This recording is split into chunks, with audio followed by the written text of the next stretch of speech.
separará del amor de Cristo? ¿Quién nos alejará del amor de nuestro Dios? Ni lo alto ni lo profundo, ni ninguna otra cosa creada nos podrá separar de su amor.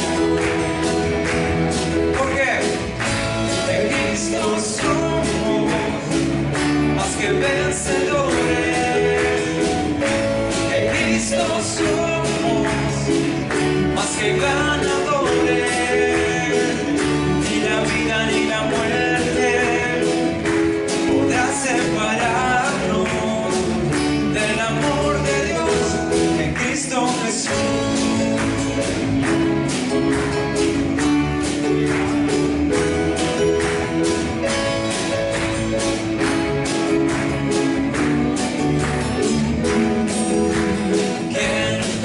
Nos separará del amor de Cristo.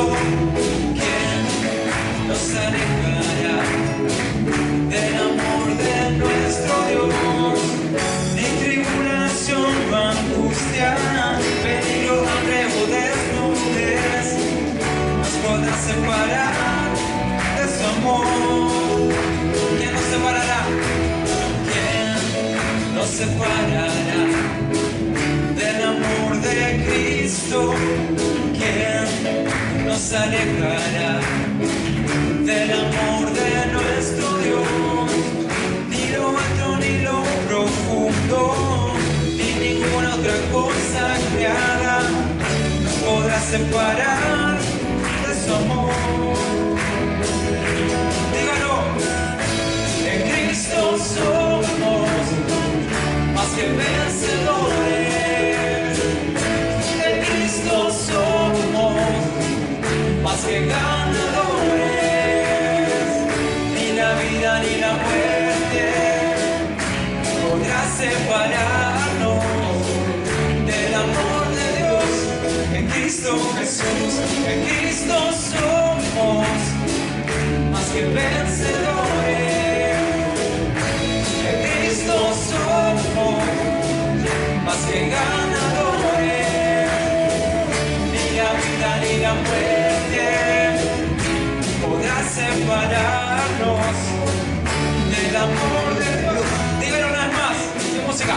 En Cristo somos más que vencedores. En Cristo somos más que ganadores. Ni la vida ni la muerte podrá separarnos del amor de Dios en Cristo. En Cristo somos más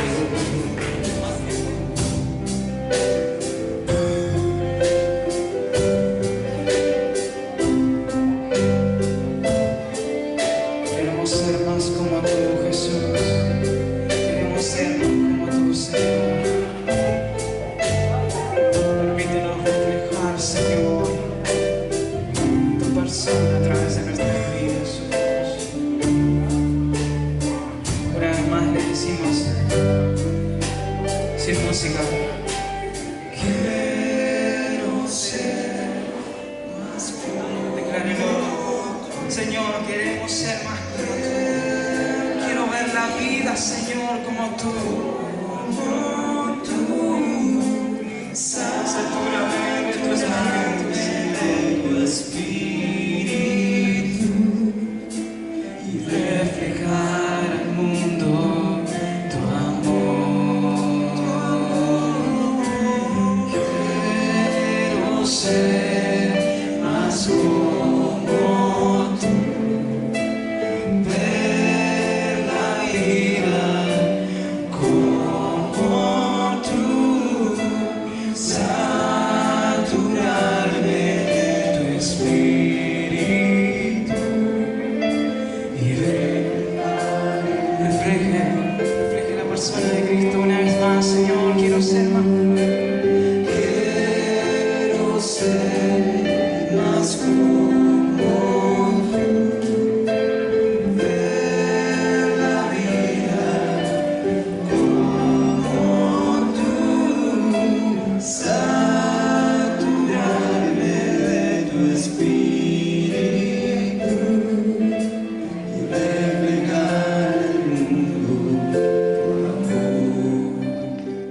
dice la palabra del Señor lo siguiente: enseguida hizo a sus discípulos entrar en la barca e ir delante de él a Betsaida, en la otra ribera, entre tanto que él despedía a la multitud.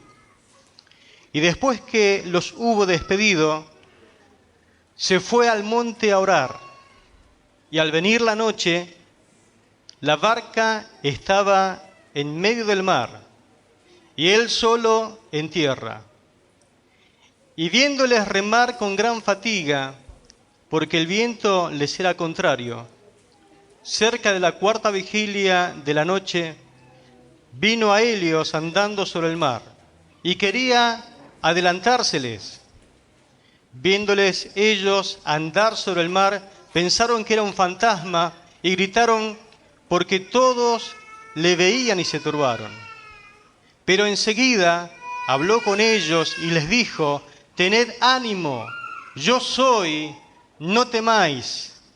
Y subió a ellos en la barca y se calmó el viento, y ellos se asombraron en gran manera y se maravillaban, porque aún no habían entendido lo de los panes, por cuanto estaban endurecidos sus corazones.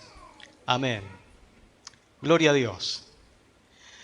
Para poder entender correctamente el texto leído, debemos tener en cuenta el tema específicamente de Marcos capítulo 6. Y precisamente Marcos hace hincapié en el tema de la incredulidad. Si nosotros tenemos en cuenta ese tema, recién vamos a entender el pasaje que hemos leído. Marcos hace notar bien la incredulidad de parte de tres grupos bien reconocidos. En primer lugar, sus conocidos en Nazaret. En segundo lugar, de parte de sus enemigos. Y en tercer lugar, de parte de sus discípulos. Usted recuerda que cuando el Señor comenzó su ministerio, lo comenzó en Nazaret. Él fue expulsado de la sinagoga e inclusive lo quisieron despeñar. Pero el Señor nuevamente vuelve a Nazaret como por un acto de gracia. Y una de las cosas que llama la atención es que Él se maravilló de la incredulidad que había allí entre sus vecinos. Claro, ellos decían: pero si es nuestro vecino, el carpintero. Después de parte de sus enemigos, porque Marcos hace notar especialmente a Herodes Antipas, quien temía más a su mujer que a Dios. Quería complacer los caprichos de su esposa antes que hacer la voluntad de Dios. Y el tercer grupo que Marcos habla acerca de la incredulidad es sus discípulos. Y presenta para esto dos argumentos. El primero es la alimentación de los 5.000.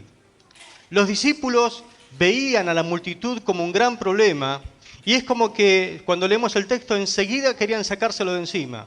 En cambio, el Señor vio la multitud como una oportunidad para glorificar el nombre del gran Dios.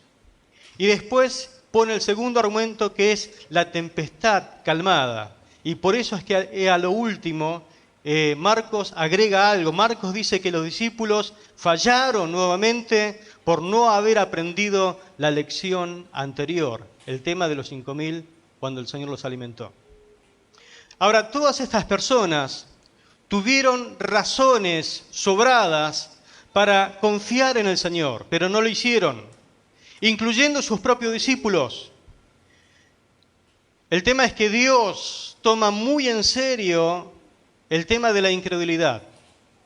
Es más, lo refleja bien el escritor a los Hebreos en el capítulo 3, verso 12, que dice: mirad, hermanos, que no haya entre vosotros ninguno con corazón duro de incredulidad para apartarse del Dios vivo. Es decir, que el corazón duro e incrédulo te lleva a la larga a apartarte del Dios vivo. Por eso Dios combate la incredulidad. Está en contra de la incredulidad del corazón duro. y nosotros también deberíamos hacerlo. Jesús se había ido al monte a orar aparte al Padre Celestial después de haber despedido a la multitud. Y anterior a esto, el Señor le pide a los discípulos que cruzaran a la otra orilla, es decir, a Bethsaida, lo que sería Capernaum. Y ellos así lo hicieron. La lección que podemos aprender de esto es que obedecer al Señor siempre te va a meter en problemas. Vieron que por ahí se predica, venga Cristo y todos sus problemas serán resueltos. Venga Cristo y la gente viene corriendo a Cristo. Al otro día tiene más problemas que antes. Porque el Evangelio no es así. ¿Cuántos de ustedes tuvieron la experiencia de que venir a Cristo, inmediatamente recibieron un montón de problemas? Más que antes. ¿Por qué? Porque obedecer al Señor no siempre te libra de problemas, al contrario, frecuentemente la obediencia nos mete en más dificultades, porque te mete contra el sistema de este mundo, contra tu propia carne, contra tus pecados, contra el mismo Satanás que no te quiere dejar. Entonces el Señor va a utilizar esas dificultades para que nosotros aprendamos a vivir por fe y seamos libres de la incredulidad. Gloria a Dios. Así que el pasaje indica 3 acciones de parte del Señor para ayudar a contrarrestar la incredulidad en el corazón de todos sus discípulos. Para ayudarnos a ejercitar la fe, el pasaje nos dice en primer lugar que el Señor nos observa. El Señor nos observa y conoce perfectamente por las dificultades que nos toca atravesar. ¿Cuánto creen esto?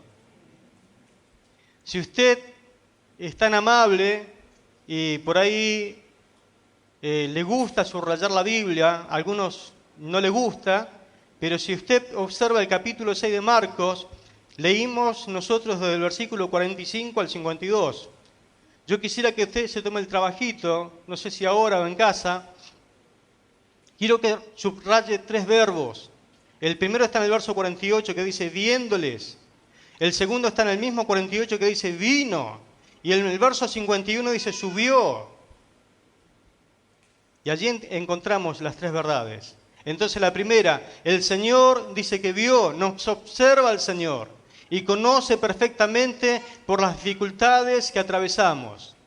La incredulidad te grita para que apabullarte un poco y te dice, Dios no te ve, estás completamente solo en esto.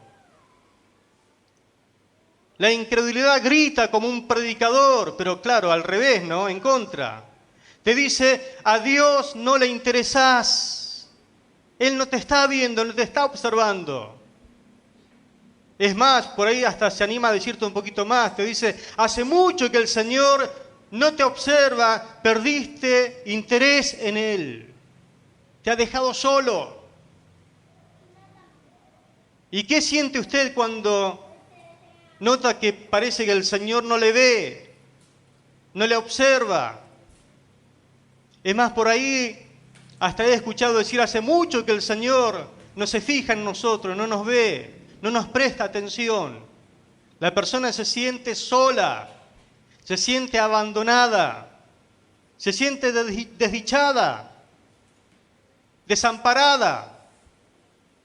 Ahora el texto no lo dice, pero deduzco que a lo primero que los discípulos dieron crédito en el tema de ir hasta la otra orilla, la Biblia dice que cuando ellos comenzaron a ir hacia la otra orilla habían remado entre 25 y 30 estadios, dice el apóstol Juan, que se levantó una gran tempestad y el viento les era contrario.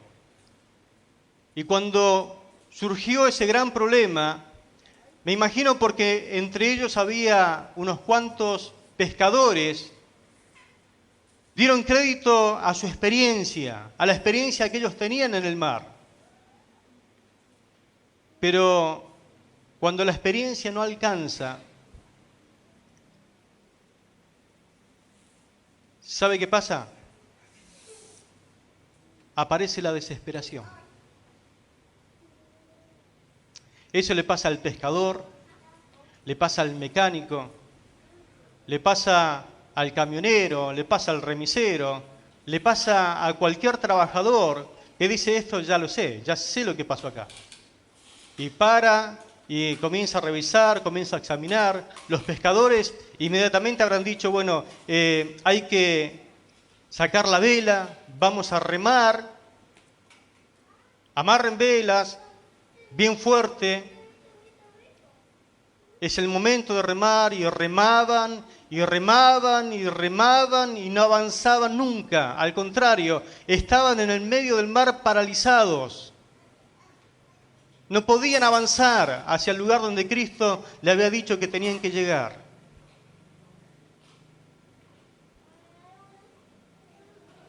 Se desesperaron. Y cuando entra la desesperación a funcionar, le da lugar directamente al desánimo. Uno se desanima y dice, la verdad que ya se me quemaron todos los papeles, no sé más qué hacer. Intenté todo lo que sabía. Y al contrario, en vez de mejorar, vamos peor. Y se desesperaron. Y lo peor que puede haber es una persona desesperada. Una familia desesperada. Hay gente que está desesperada porque tiene a lo mejor un familiar enfermo y no dan con la tecla los médicos, los doctores, no saben qué hacer y enseguida en su desesperación aparece uno y por más que tenga la fe en Jesucristo y creas en Dios y te dice, vos sabés que conozco a un curandero, que ese sí que sana. ¿Qué haría usted en su desesperación? ¿Permanecería firme en su fe o se dejaría llevar por la desesperación? En la desesperación la gente hace cualquier cosa con tal de encontrar solución para su problema. Tal vez te encuentras fuera de curso porque quisiste avanzar, pero el viento te llevó para otro lado. Por alguna clase de tormenta que se te levantó y estás atravesando. Seguramente no tenías ninguna intención de estar donde estás hoy.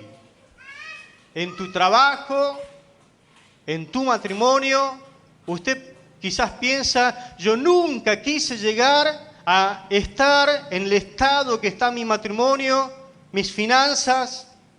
Has sido desviado de tu trayectoria por situaciones que hoy no puedes controlar. Es como un huracán, un fuerte viento que se ha levantado contra ti.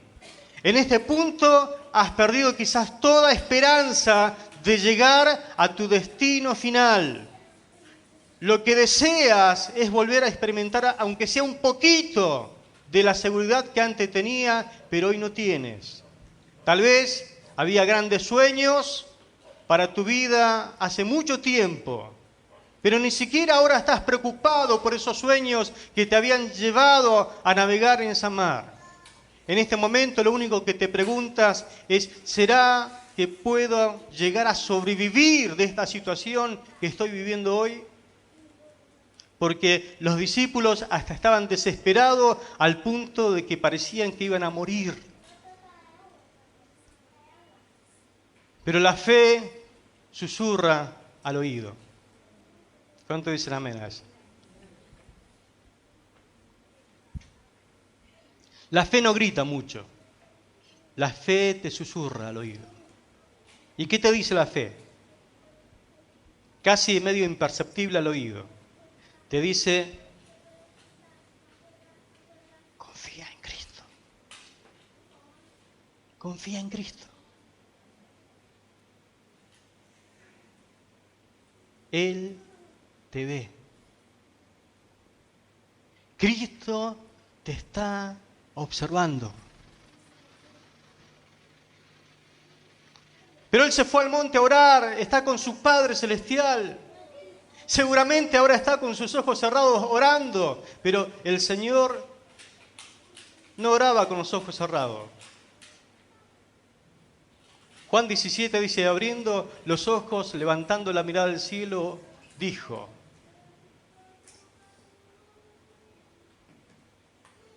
Él oraba a su Padre Celestial, pero desde el monte estaba observando cómo le iba a sus discípulos.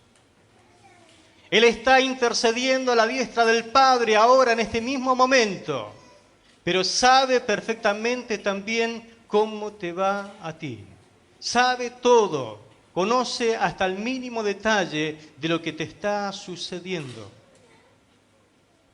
Y eso es interesante. Cristo te observa. Y que nos miren tiene un efecto muy especial. No sé cuántos de ustedes han jugado al fútbol alguna vez. Pero una cosa es jugar con hinchada y otra cosa es jugar sin hinchada. Una cosa es jugar sabiendo que te miran y otra cosa es jugar sabiendo que nadie te mira. Una cosa es jugar sabiendo que te miran para comprarte, para llevarte a Europa. Y otra cosa es que ni siquiera el técnico te está mirando. ¿Cómo jugás cuando alguien te mira?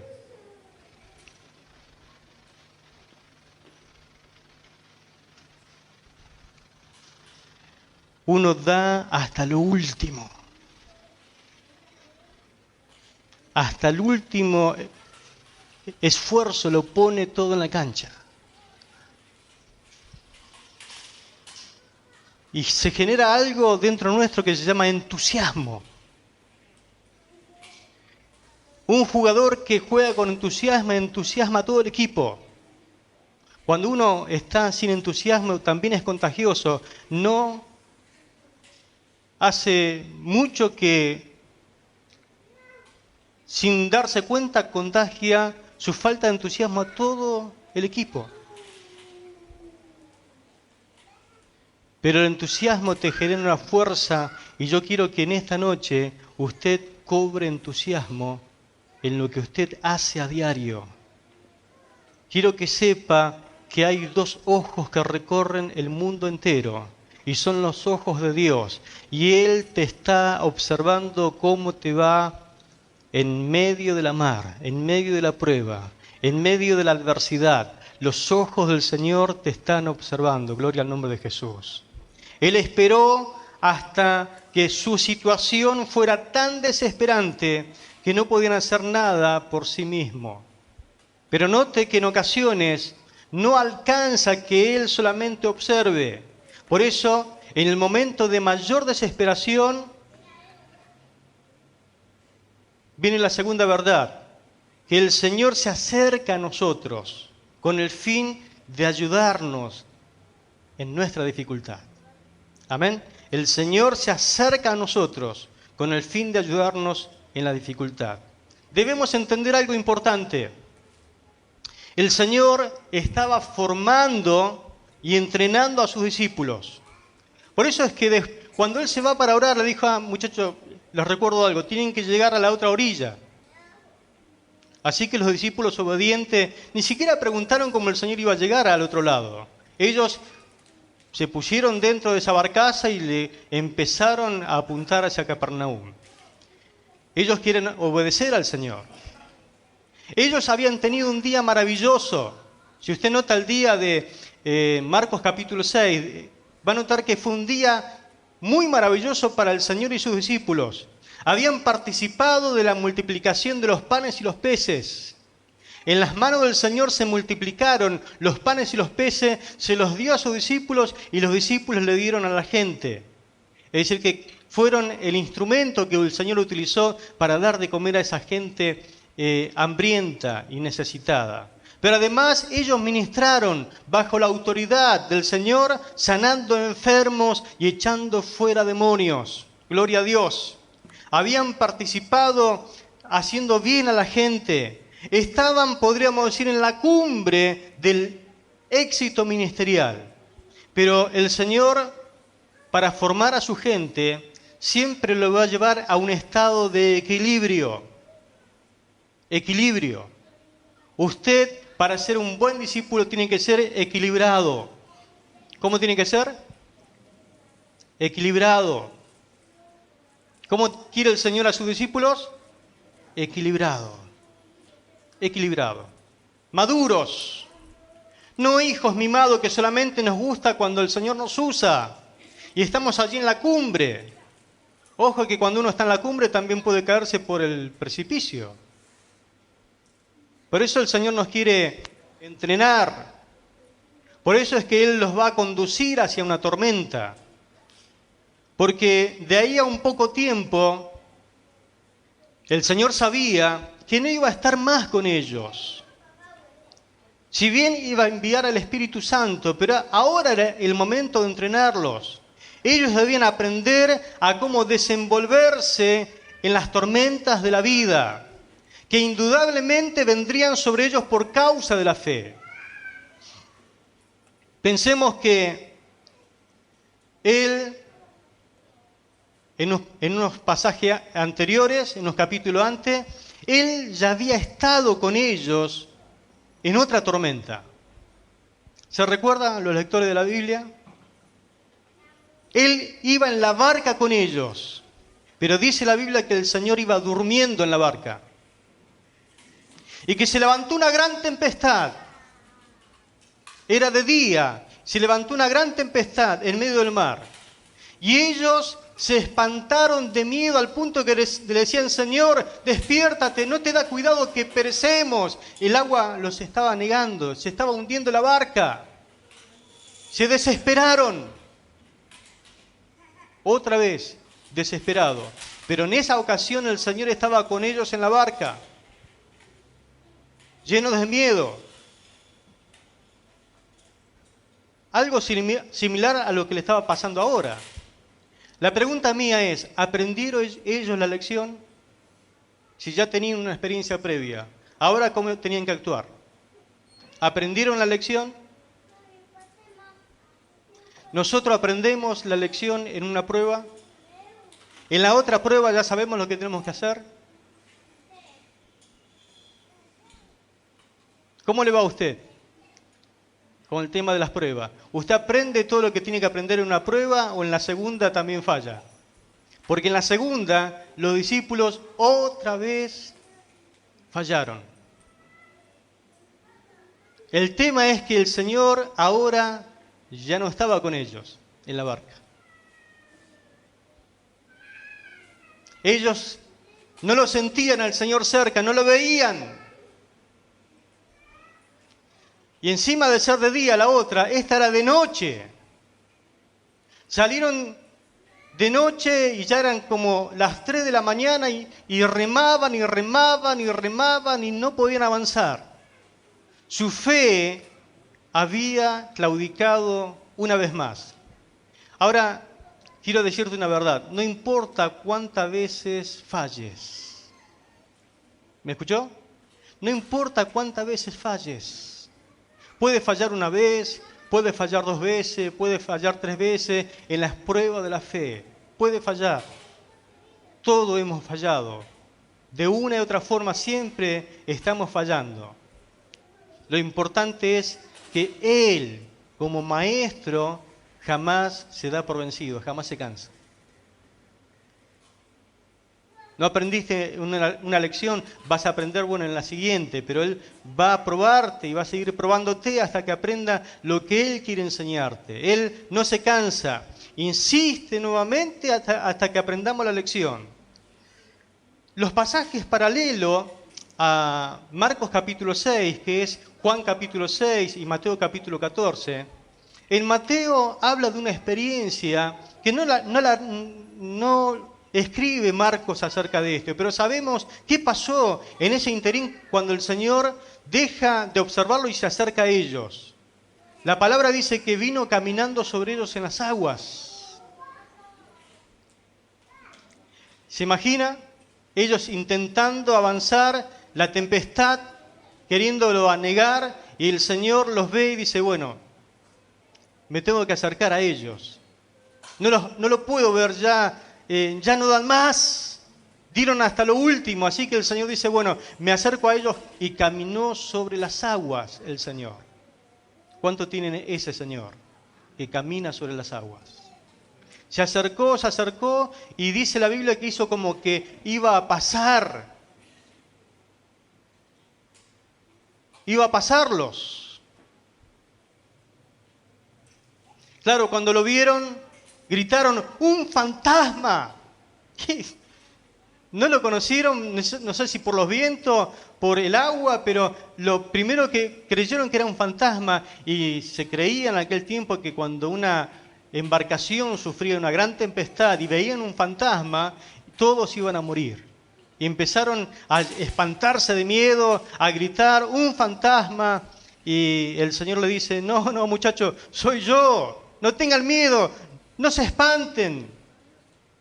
Tengan fe, soy yo. Y claro, les habló, y no sé si habrán reconocido la voz o no, pero Pedro le dice, Señor, si tú eres, manda que yo vaya a ti sobre las aguas. Y el Señor le dijo, ven. Y Pedro bajó un pie de la barca, pisó como si fuera tierra firme. Dio otro paso y caminaba sobre las aguas. Dice la Biblia que Pedro empezó a ir hacia el Señor caminando sobre las aguas. ¿Se imagina caminar sobre las aguas? Dio un paso, dio otro paso y se animó, ya iba mirando y se iba acercando hacia el Señor.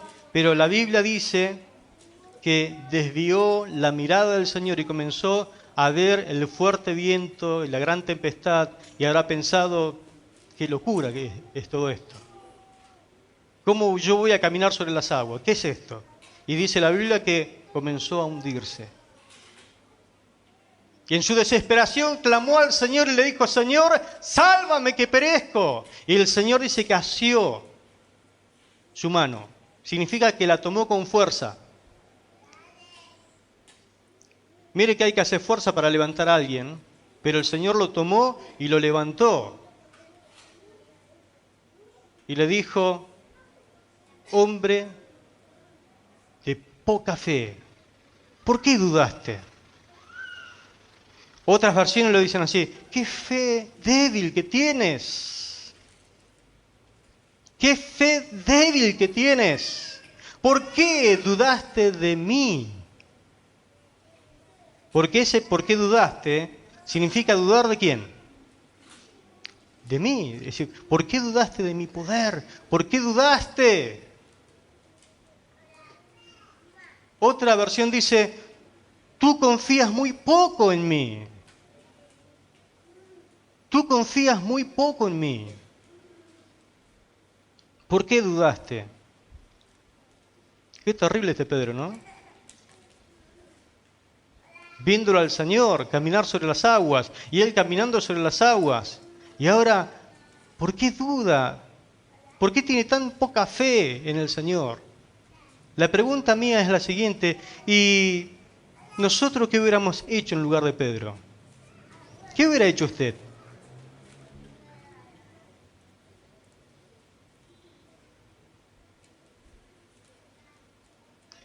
Bueno, podría recoger un montón de cosas diferentes, ¿no? Entonces le voy a desviar la pregunta hacia otra pregunta. ¿Qué hace usted diariamente en medio de su tempestad? Cuando aparece el Señor para ayudarle, ¿qué hace usted? Pues no vayamos allá al pasaje, vayamos a la vida real. ¿Qué hace usted? No aparece el Señor y quizás le dice lo mismo que le dijo a Pedro, che, pero ¿por qué no confías en mí? ¿Tan poca fe tenés en mí? ¿Qué te dice el Señor? ¿Por qué tenés tan poca fe en mí?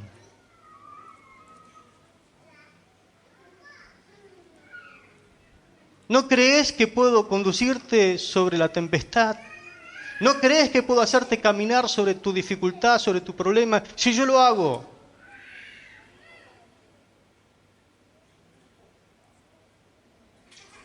¿Qué es tan difícil para mí que yo no lo puedo hacer? Te dice el Señor.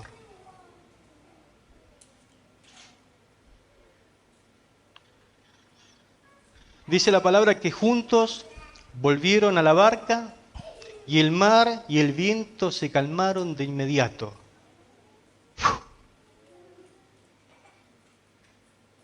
Chau, tempestad. se acabó el viento. ¿No le parece raro eso? ¿No le parece raro que cuando el Señor entra a la barca con Pedro se calmó el viento y el mar se aquietó? ¿Le parece o no le parece raro? ¿Sabe por qué pasó eso? Porque el Señor los había puesto a prueba.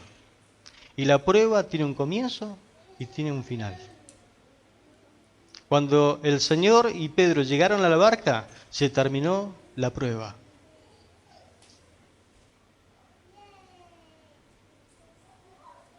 Las pruebas sobre tu vida tienen un comienzo y tienen un final. Y usted va a ver que de un momento a otro desapareció lo que le estaba pasando. Se esfumó. Es como dice el salmista muchas veces, sobre la noche viene la angustia, la dificultad, pero cuando amanece ya parece que pasó todo. Vendrá la alegría y el canto. El tema es cómo pasamos nosotros la prueba. Si aprendiste lo que tenías que aprender, porque el Señor entrena a sus hijos y quiere vacunarlos contra la incredulidad, la dureza de corazón. Por eso es que Él nos mete en pruebas, en dificultades. Y cada uno de nosotros somos probados de la manera que Él cree que es mejor probarnos. Ese día Pedro aprendió una gran lección. La duda invalida la fe. Un poquito de duda arruinó la fe que él estaba teniendo en la palabra del Señor. La fe y la duda nunca pueden caminar juntos. O caminamos con duda o caminamos con fe, pero nunca van juntas. La fe te hace caminar sobre lo imposible. La fe te hace caminar sobre lo imposible. La fe que tenés en la palabra del Señor te hace caminar sobre lo imposible. La fe que Dios depositó en tu corazón. Y quizás usted diga en esta noche, pero pastor, mi fe es una fe muy pequeñita. No importa. Aunque sea como un grano de mostaza, tu fe puede hacer mover una montaña. Amén. Pero puede hacerte caminar sobre lo imposible. La duda te hunde. La duda te hunde. No importa quién eres. Si eres un apóstol, si eres un discípulo, si eres algún hermano o hermana renombrado en la iglesia, no importa el tiempo que haces que estés caminando con el Señor, la duda te hundirá. La fe nos hace sostenernos sobre lo imposible. Gloria al nombre de Jesús. En Hechos capítulo 12, Pedro justamente nos da la impresión que él aprendió, la lección que el Señor le quiso enseñar antes. Ahora estaba allí encerrado. Ya lo habían matado a Santiago. Estaba en una cárcel esperando la ejecución. Pero Pedro no podía hacer muchas cosas. Lo único que podía pensar era que el Señor lo estaba observando. Y que si el Señor te observa, ya está gran parte del problema resuelto, porque todo está en las manos poderosas del Señor. Si el Señor te observa en tu dificultad, en tu problema, si tenés la fe, la seguridad que el Señor te observa, viene sobre tu vida la calma, viene la serenidad, viene la paz. Que realmente si algo te va a pasar es porque Él lo va a permitir. Y ahí estaba Pedro atado de manos y de pies, encadenado, inclusive encadenado a otros 2 soldados, por la duda que se escapara, porque era un hombre muy peligroso para la gente en ese momento. Pero Pedro estaba confiando en que el Señor estaba observando absolutamente todo. Gloria a Dios. Estaba sereno, calmo, tranquilo, solo esperando que el Señor haga lo suyo. Y a medianoche envió un ángel. Le dijo: Pedro, cíñete la ropa. Y él obedeció y se ciñó la ropa, se la ató. ¿Por qué le dice cíñete la ropa? Porque estaba allí medio como despreocupado, se ve que ya estaba calmo, diciendo, bueno, estoy descansando. Como diciendo, atate el cinto, el cinturón, cíñete, ponete las sandalias. Y él obedeció. Y no se dio cuenta que estaba suelto. Y ahora dice, bueno, atravesemos, ven y seguime.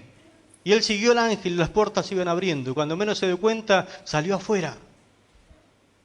Y miró para un lado y para otro y se fue corriendo a la casa de Juan Marcos. Y allí estaban orando por él. Importante cuando una iglesia ora por alguien. El Señor se mueve. Cuando la iglesia ora por alguna necesidad, Él envía a su ángel para liberarlo. ¿Cuánto lo creen? Gloria a Dios. Hizo un milagro el Señor. Pero no se desesperó, caminó sobre lo imposible. Caminó sobre lo imposible. Caminó sobre lo imposible. En su dificultad, en su tempestad. Alabado sea el Señor. Deja que el Señor haga lo suyo. Me encanta el hecho de que Jesús no dio ninguna instrucción desde la orilla, porque también nosotros somos especialistas en dar órdenes y alentar desde la orilla, pero no se dan cuenta de esto, aquello, lo otro, y estamos ahí como no comprometidos. El Señor no gritó desde la orilla. Cuando uno está en una tormenta, no necesita muchos consejos, es necesario un milagro. Necesita que alguien aparezca. Y precisamente esto fue lo que hizo Jesús. Apareció, intervino en la tormenta de sus discípulos.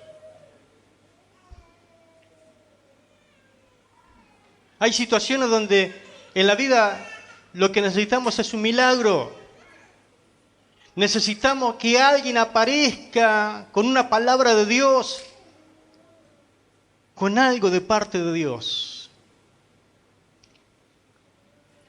Hace mucho tiempo, cuando servimos al Señor en otra iglesia,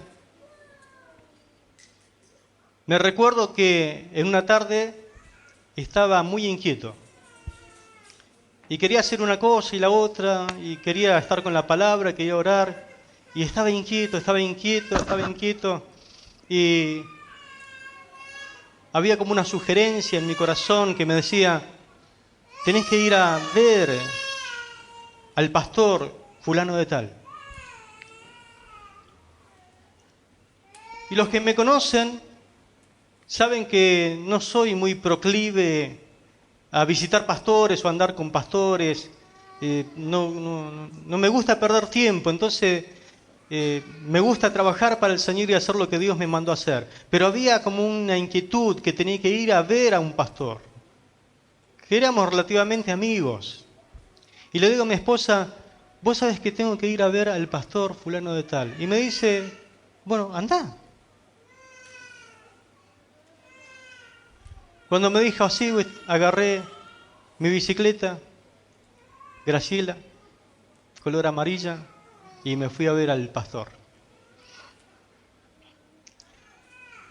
¿Qué tenía que ir a hacer a ver al pastor? No sé, ni me invitó, no me llamó, no sé a lo que tengo que ir, pero fui. ¿Vio cuando uno va así medio como... no sabe si lo van a recibir, no sabe si está, no sabe lo que va a pasar? Es medio feo caer así, más cuando un domingo al mediodía, ¿no? Pero fui. Esto no era domingo mediodía, sino que era como un sábado a las 7 u 8 de la noche, invierno. Y cuando golpeo la puerta, abre la esposa del pastor y dice, dice, Ariel dice, por fin llegaste, me dice. Ya no sabía cómo orar. Y le digo, hola. Pasá, dice. Allá está en la otra habitación. Estaba el pastor, al que yo tenía que ir a ver. Dice, pasá, andá, porque quiere dejar todo, dice. Entonces cuando entré me abrazó, lloró, estaba sufriendo una crisis terrible, una gran tempestad sobre su vida ministerial. Quería dejar todo, me acuerdo, y le habían hecho una división, es decir, le habían partido la iglesia. Le habían llevado un montón de cosas, un montón de gente y un montón de cosas que tenían que ver con lo material. Estaba en una crisis terrible. Y cuando llegué, le traté de dar lo que el Señor me daba en ese momento para decirle. Bueno, la cuestión fue que el hermano se animó, nuevamente cobró fuerzas y hasta hoy día sigue su ministerio para la gloria del Señor. Amén. En las dificultades de la vida, en las grandes tempestades que nos toca atravesar, no necesitamos muchas instrucciones, necesitamos un milagro. Necesitamos alguien que se arrime al lado nuestro y nos levante nuevamente. Y nos indique el camino. Y nos diga que hay poder de caminar sobre las aguas. Amén. Gloria al nombre del Señor.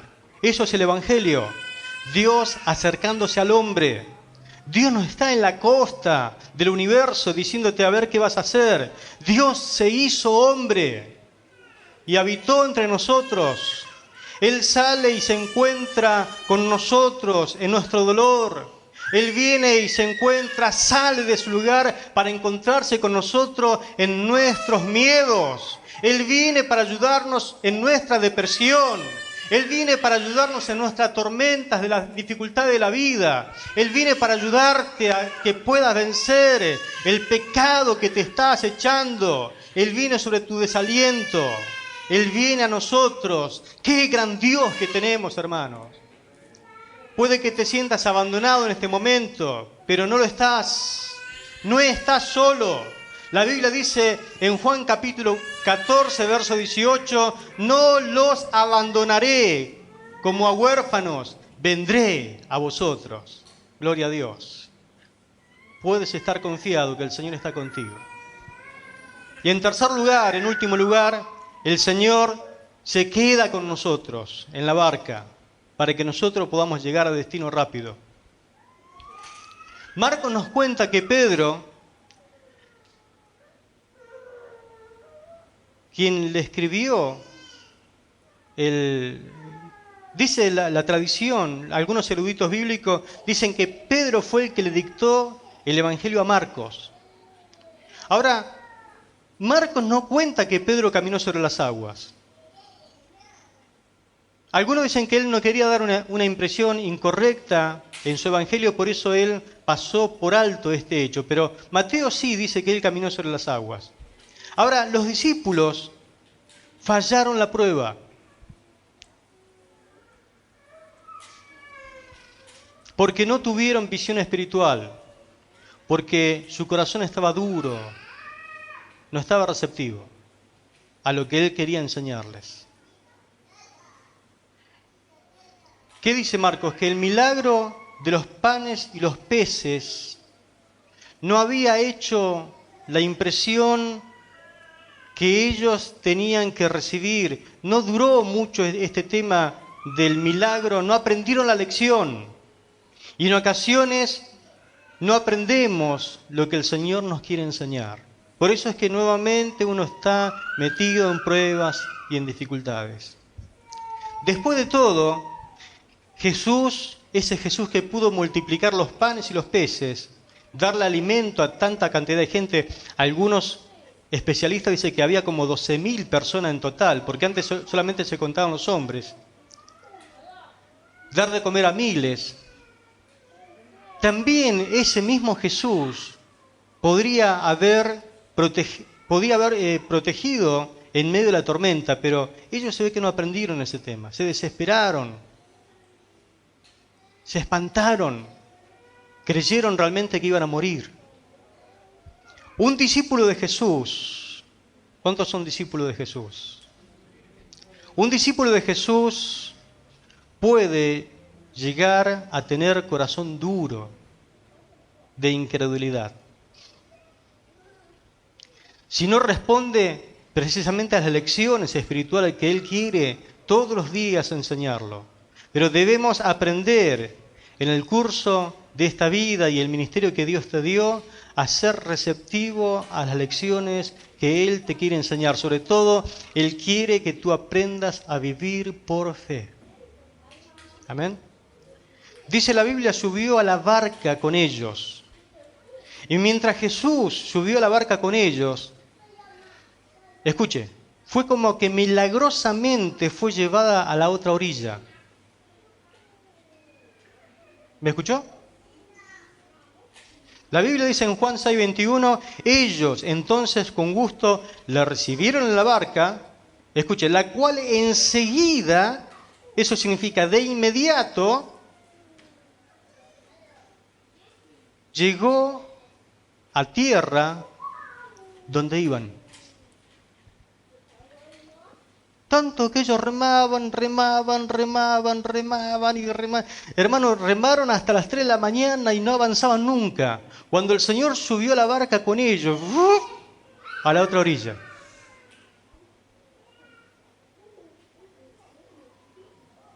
¿No ven algo raro ahí?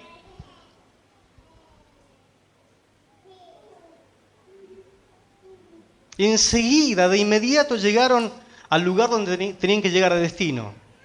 Jesús rescató a sus discípulos de trabajar de una manera infructuosa. ¿Qué significa esto? Cuando usted trabaja sin Jesús, nunca va a dar fruto. Cuando usted trabaja con Jesús o Jesús está en su barca, hay fruto asegurado. Amén. Este era justamente un milagro que tenía la intención de asegurarles que Él estaba en control y que siempre estuvo en control de todo de manera amorosa, y siempre el Señor va a estar con nosotros, va a estar contigo para poder ayudarte a cumplir lo que Él te ordenó. Si Dios te dio una orden, si Dios te dijo que hiciera algo, escuche, asegúrese que el Señor esté con usted. Y usted va a llegar rápido, va a cumplir rápido con lo asignado, porque el Señor lo hará a través de su vida. Amén. En primer lugar, entonces el Señor te observa y conoce perfectamente por las dificultades que atravesás.